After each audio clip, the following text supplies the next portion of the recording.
தமிழ்நாட்டுக்கான திட்டங்களை நிறைவேற்ற வேண்டும் என்று மத்திய அரசையும் நம்முடைய நாட்டினுடைய பிரதமரையும் நமது இந்திய அரசினுடைய நிதித்துறை அமைச்சர் அவர்களையும் நான் பணிவோடு கேட்டுக்கொள்கிறேன். அதுல குறிப்பாக என்ன பார்க்க வேண்டியதுன்னா, திண்டுக்கல் தொகுதியை பொறுத்த வரைக்கும் திண்டுக்கல் தொகுதியில பிரதானமான ஒரு கோரிக்கை நான் ஏற்கனவே முன்வைச்சிருக்கேன், முன்மொழிவாகவும் அனுப்பி வச்சிருக்கிறேன். திண்டுக்கல் மாவட்டத்தினுடைய ஒரு பிரபலமான பல்கலைக்கழகம் 1956ஆம் ஆண்டு துவங்கப்பட்ட பல்கலைக்கழகம்.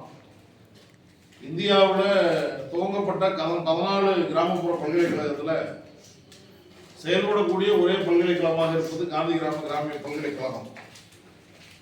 இப்போ NAC A++ போன்ற தரச்சான்றுகளை எல்லாம் அது பெற்றிருக்கு. அங்கே ஒரு பல்கலைக்கழக அதற்கான வளாகங்கள், நிலப்பரப்புகள் இவை எல்லாமே அதுக்குள்ள இருக்கு. 197 ஏக்கர் நிலப்பரப்பு உள்ளதாக அந்த காந்தி கிராம பல்கலைக்கழகத்தினுடைய வளாகம் இருக்கு. பல்வேறு நாடுகளிலிருந்து, கென்யா, ருவாண்டா, கானா போன்ற நாடுகளிலிருந்து பல வெளிநாட்டு மாணவர்கள் இங்கு ஆராய்ச்சி படிப்புகள் உள்ளிட்ட அந்த படிப்புகளை படிக்கக்கூடியதையும் நாம் பார்த்து கொண்டிருக்கிறோம். அதே மாதிரி நிறைய கிராமப்புற மாணவர்களுக்கான பல்வேறு படிப்புகள் அதுக்குள்ள இருக்கு. ஆகவே நம்ம ஏற்கனவே காந்தி கிராமிய பல்கலைக்கழகத்தில் இப்போ நடைமுறையில் 55 துறைகள் செயல்படுது காந்தி கிராம பல்கலைக்கழகத்துக்குள்ள.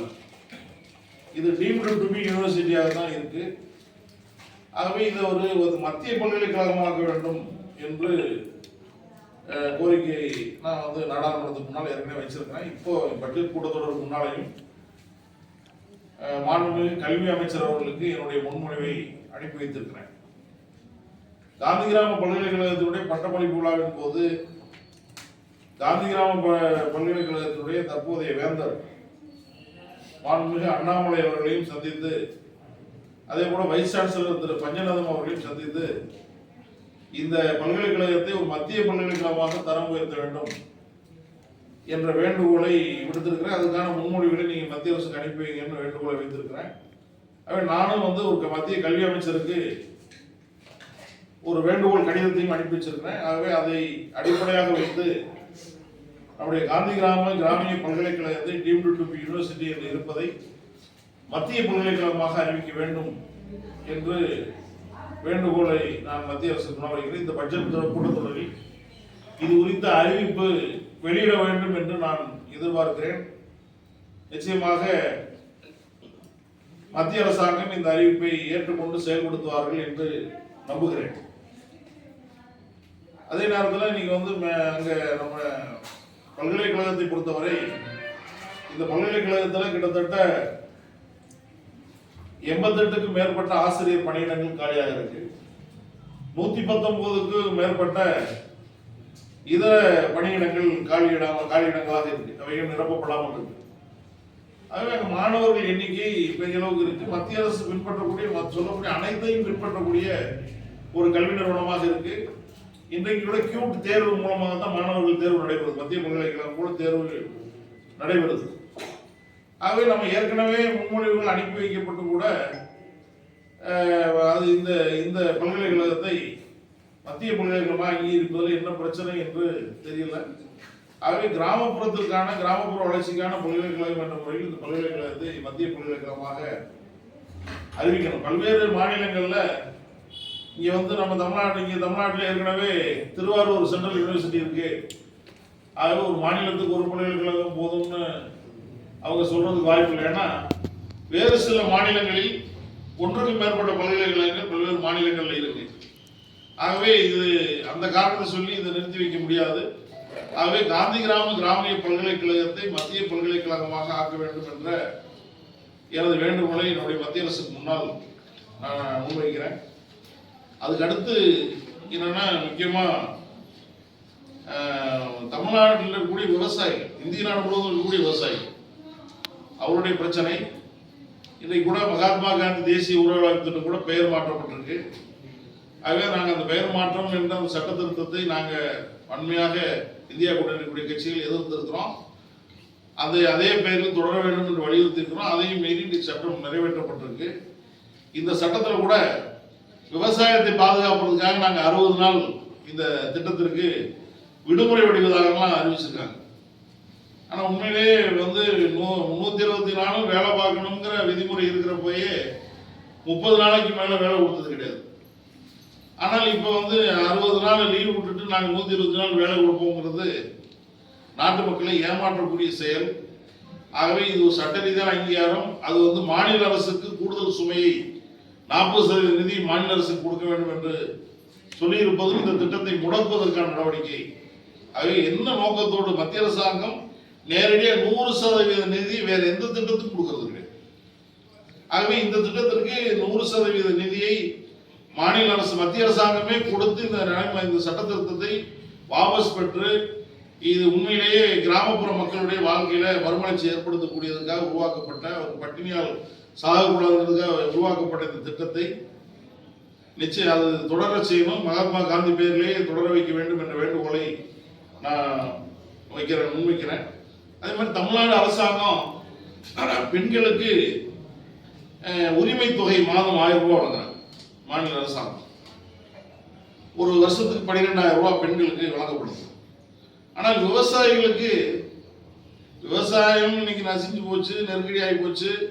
அப்படிப்பட்ட சூழல் இருக்கிற விவசாயிகளுக்கு வெறும் 6000 ரூபாய் என்பது விவசாயிகளுக்கு எந்த வகையிலும் பயன் தரக்கூடியதாக இருக்காது.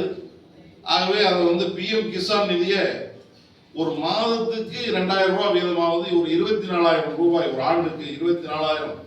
ஏன்னா ஒரு மாநில அரசு பெண்களுக்கு ஒரு குடும்பத்துக்கு 1000 என்று கொடுக்கிற போது அதையும் இப்ப தமிழ்நாடு அரசு உயர்த்தி வழங்குவாங்கிற தகவலை கூட சொல்லியிருக்காங்க. அநேகமாக அறிவிப்பு வரும்னு சொல்லியிருக்காங்க.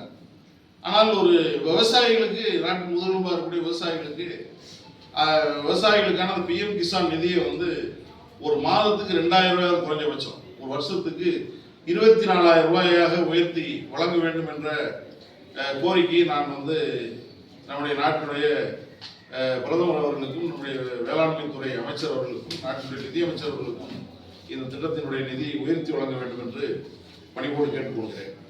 அடுத்து தமிழ்நாட்டில் மிக முக்கியமான ஒரு கோடை வாசஸ்தலம் என்று சொல்லக்கூடிய கொடைக்கானல். இப்போ மாநில அரசாங்கத்தினுடைய பல்வேறு திட்டங்கள், அறிவிக்கப்பட்ட திட்டங்கள் நிறைவேற்றப்படுதுங்க. இங்கே டிராபிக் பிரச்சனைங்கிறது ஒரு பெரிய பிரச்சனையாக இன்றைக்கு உருவெடுத்திருக்கு. ஆகவே கொடைக்கானலிருந்து இறங்கக்கூடிய பாதையில் ஒரு மாற்று பாதைக்கான முன்வடிவு மாநில அரசாங்கத்தினுடைய நெடுஞ்சாலைத்துறையால் அறிவிக்கப்பட்டு இது முதலமைச்சர் அவர்களால் இன்றைக்கு துவங்கி வைக்கப்பட்டிருக்கு. அந்த பணி விரைவில் நிறைவேற போகுது. அது ஒரு பக்கம் டிராபிக் பிரச்சனையை குறைச்சாலும் கூட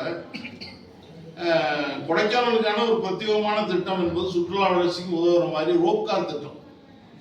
இப்போ கூட ஒரு சர்வே நடந்திருக்கு.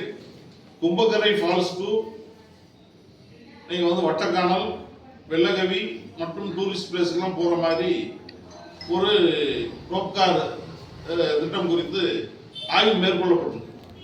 இதனுடைய சாயில் டெஸ்ட் இதெல்லாம் எடுத்து அனுப்ப போறதாக சொல்லியிருக்காங்க. ஆகவே விரைந்து அந்த திட்டம் செயல்படுத்தப்பட வேண்டும். அதோடு என்னன்னா நீங்க பழனி பகுதியிலையும் அந்த இணைப்பை பழனி உருவாக்குறதுக்கு முடியுமா என்பதையும் தீர்மானிக்கணும்.